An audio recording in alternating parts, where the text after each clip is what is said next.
So this is an organization that has taken action for immigrant children and families in our St. Louis region.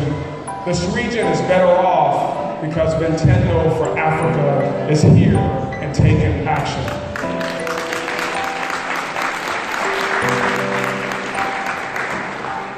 I feel so right at home here. It's quite noisy, just like my own home is.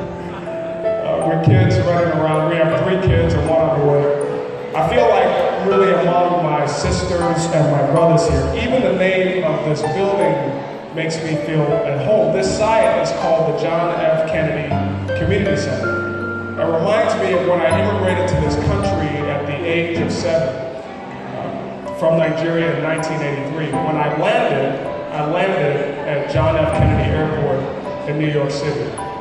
I feel right at home also because of what this organization does.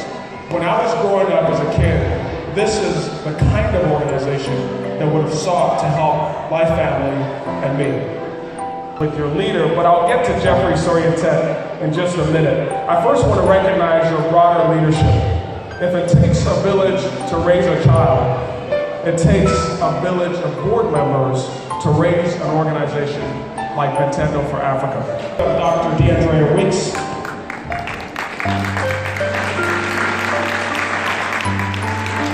Alan Kagarama, Fungai Maparasi, Patty Vanabila, Wamboy Waranga, Christina Bibi, Jesse Kamani, and Dr. John Wyman.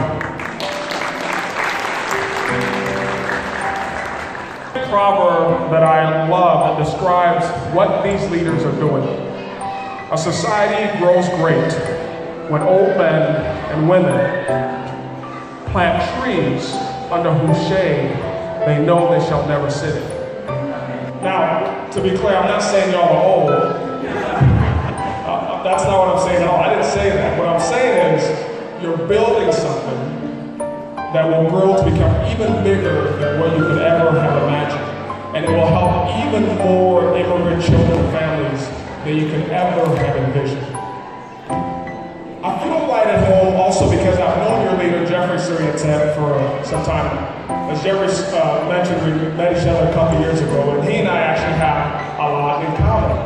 And that is that we both understand very well that the future of our state, the future of this region, the future of our country lies in the hands of our youth. We very well understand that whenever our children are around, our state and our country's future leaders are also around. Will all the children in the audience please stand? All the gentlemen, we're looking at the future leaders of our region, the future leaders of our state, and the future leaders of our country. Let me share with you a story that can help illustrate this point. Now, this is a story that I heard a long time ago, so I don't remember all the details, so pardon me if I'm fuzzy on some of the details, but I'll do my best. It's a story about a little boy named Philip and a teacher named Mrs. Holden. Now, when you first listen to the story, if you're not listening closely, you'll think the story is about this little boy named Philip. But when you listen deeply to the story, you'll see that it's really about this teacher, Mrs. Holden. And he went to this junior high school. This was a very good public junior high school, 7th, 8th, and 9th grade. So this boy, Philip, was one of the kids who was doing science research projects, participating in science fairs in this school. And he was doing very well academically. This teacher, Mrs. Holden, was one of the coordinators for this science research program. So all of the kids in the school who were engaged in the science research work went through Mrs. Holden. So she got to know Philip, Florida, and they moved to another state. And so Philip actually begins 9th grade in another state. And he's in this school, the new school in another state. He's there for a couple of weeks. And he begins, and his parents begin to realize that he's being taught things in the 9th grade that he'd already learned in the 7th and 8th grade in the school in Florida. Now, I don't know what happened. I don't know who called who.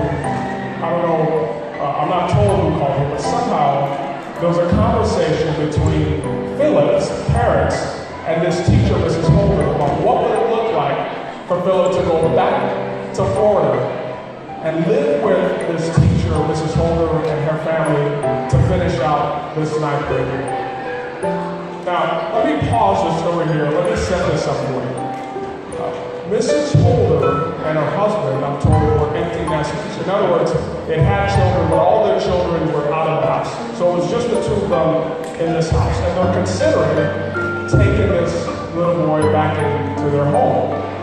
Now, how many of you here, by show of hands, have children? Please raise your hand. Okay, lots of hands. How many of you who have children are empty nesters? In other words, your children are gone, they're out of the house. Okay, a few hands. How many of you who have children want to be empty nesters? Because Philip did so well in that academically rigorous junior high school, he's able to compete for, gain admission to, and graduate from the U.S. Military Academy at West Point. It's pretty cool. But there's a twist on this story. That little boy wasn't Philip. That little boy was me.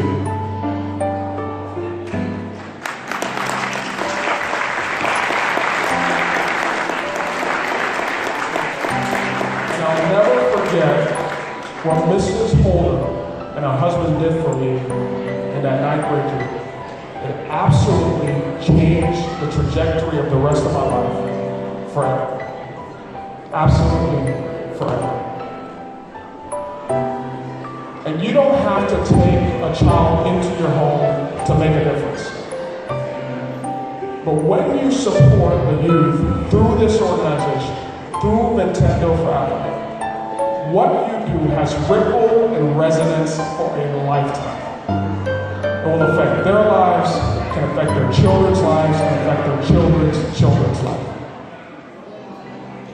When we help immigrant families and children, we help to build up this state, we help to build up this region. Consider this, as reported by Forbes in 2018 and published in the National Bureau of Economic Research working paper, immigrants founded 25% of all new U.S. businesses across the country. Immigrants also file patents at twice the rate of U.S.-born citizens. The Mosaic Project cites that foreign-born people in the St. Louis region are 29% more likely than native-born folks to start a business.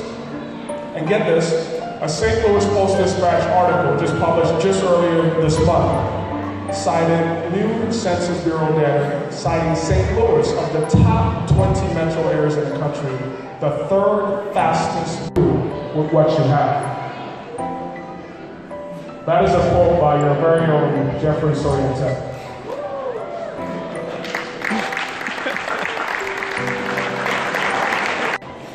We are here. Many of us have our parents here. So we have multiple generations here that are affected by what happens in this region, affected by what happens in this state, affected by what happens in this nation. So no longer can we say we're going to leave it to them. It's up to us.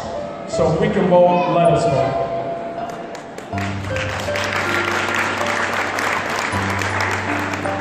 Finally, remember that Greek proverb I talked about in the beginning? Well, let us help the tree that is Nintendo for Africa. Let us help it bloom, let us help it grow, let us help it blossom, so that its shade will cool and cover all of our children. Thank you so much for allowing me to share in this event. Thank you so much for your attention.